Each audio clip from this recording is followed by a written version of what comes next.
After the last few days of being quite stressed, as in to the point of anger, and I've gone through many emotions. I've watched many films, and it's brought me a lot of places. I watched what's it called?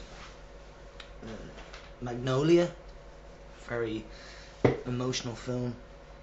I watched Dune for the first time, and I watched Full Metal Jacket, and I watched a few other films, but Borat and Lost in Translation. Some of those films I've seen before, but you know, I forget films, so I can actually watch a film again and again, pretty much no problem. I'm thinking of F to M's, M to F's, and intersex people, and the whole the definition of intersex. What is intersex exactly? And well, I want to do more videos on my thoughts about intersex, because there are a few people out there now who have come and commented and basically said you represent intersex in a bad way, or else that I'm not intersex, and all that sort of stuff. So definitely we'll do a video on that. But I'm going to be going to my first, I would call it intersex meeting, but the people who are having the meeting, they probably wouldn't call it that. I'd say they're more M to F community, and they're having it next week. And I've been invited many times before, but I just didn't have the nerve really to go. So I'm gonna go this next time, and I hope to discuss with those people, like, well, for a start, why do they want to be seen as female? How do they feel inside?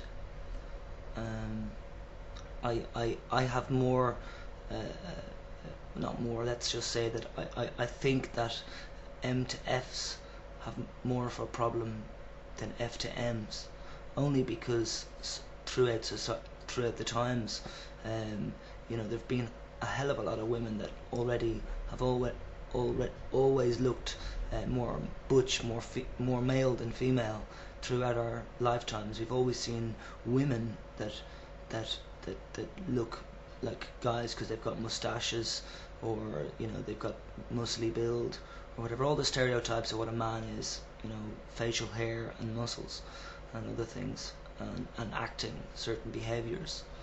And then also throughout our lifetimes we've had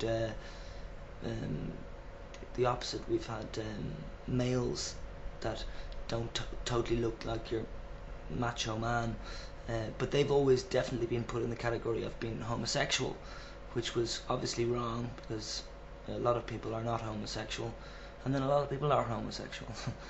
I was actually in a bar the other night with friends, and the two of them were discussing, like, hey, is that guy gay? Is this friend that we know gay? And I was like, listen, does it really matter if they're gay or not? We've got to stop thinking, is somebody gay or not? Because how many times do we see people fornicating with each other, you know, in public, that are the same sex? Very rarely.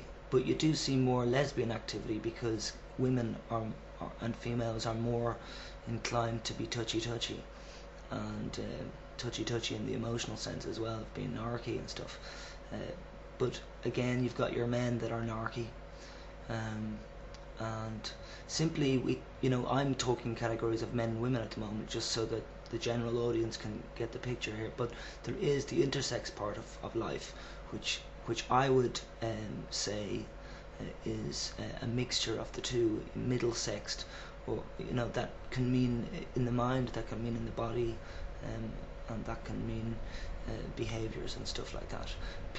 Human beings in general are a mix, and always have been a mix of the two sexes, but society and whatever it is that tries to blockade and make walls and distinctions between the two sexes, which in fact there just isn't anymore. There isn't just two sexes in the world. There just isn't. It's scientifically proven there isn't.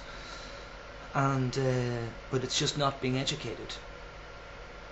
People aren't being educated about the evolution, and whether it's the evolution or whether it's whatever it is, please don't disagree on my wording of the evolution of humankind, please.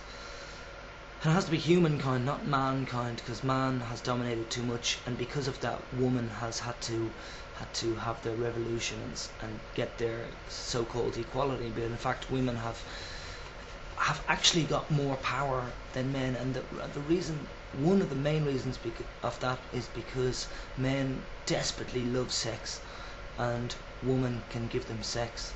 But when woman says, no, I'm not going to give you sex, that ultimately is going to be the strongest, or one of the strongest powers that woman ultimately will always have. And when some women talk of, hey, we don't need men anymore because we've got sperm banks and stuff like that, and artificial insemination, you know, that's hurtful. I mean, that is very hurtful for anybody that looks like a guy and is treated like a guy then, you see, because there's a lot of guys that simply don't feel, feel male. They might feel a bit male, and they might feel a bit female. Ultimately, that I would call intersex, and anybody who fits into that category at all, including the people that are not feeling middle-sexed, but understand when, say, if a normal XX or XY, or normal XXY even, or whatever, who would say, no, I'm totally male or female, but if they can understand that, for instance, me, that I'm not male or female, then I would also include those people that can open their eyes and understand and be open, basically, to somebody like me, or somebody from the intersex community.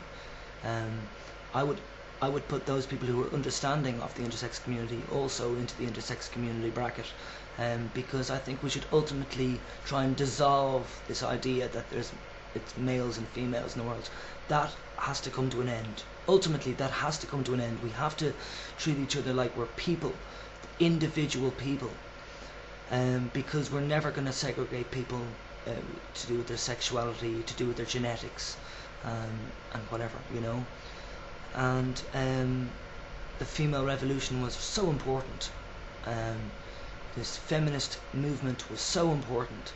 The feminists that have groups today, just like the XXYs who have groups today, they are, I don't know what it goes wrong, but it all goes wrong.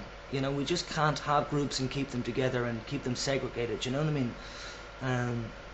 There's too much change going on at the moment, and I got a comment there of somebody saying that I haven't a clue about female-looking males going into male toilets and vice versa and all that sort of stuff. Fact is that I've looked so different throughout my years, and I didn't shave until I was 26. Didn't have to. There was nothing there. So I actually was mistaken for a girl many millions of times in my lifetime, and so I actually have a huge clue on what I know, and what I know is not bullshit. It's what I know is my opinion, from what I've gathered through my experiences through my time. So I ask everybody to try and be a bit more patient, including myself. Please remind me to be patient too, please. But let's have that as a goal, to be patient through these times, and try and slowly group together, yes, but group together for general communication, so that everybody's voice can be heard, and that nobody, no matter what they are, no matter how they are, what they do, and how they look, you've got to look into the eyes. And I know many people say that they love my eyes. You can thank my grandmother for that. I think she's got my eyes. But anyway, yes, please try and be patient, and try and be good, and try and keep the comments flowing, yes. And if you need to be bad with your comment, which is essentially being negative or being derogatory or whatever, then okay, fair enough, come on in and comment. It's not that your comments have to be always positive, but I would encourage you to be more positive. And if you do find that you've hurt somebody, whatever, please don't be ignorant about it, and it's hard. Bite your tongue and come back and just try and discuss it again. And if we argue, try and get somebody like me, a middleman, to come in, or a middle-sex person to come in and try and resolve some issues for you and all of us. Okay, that would be great. Ciao, people.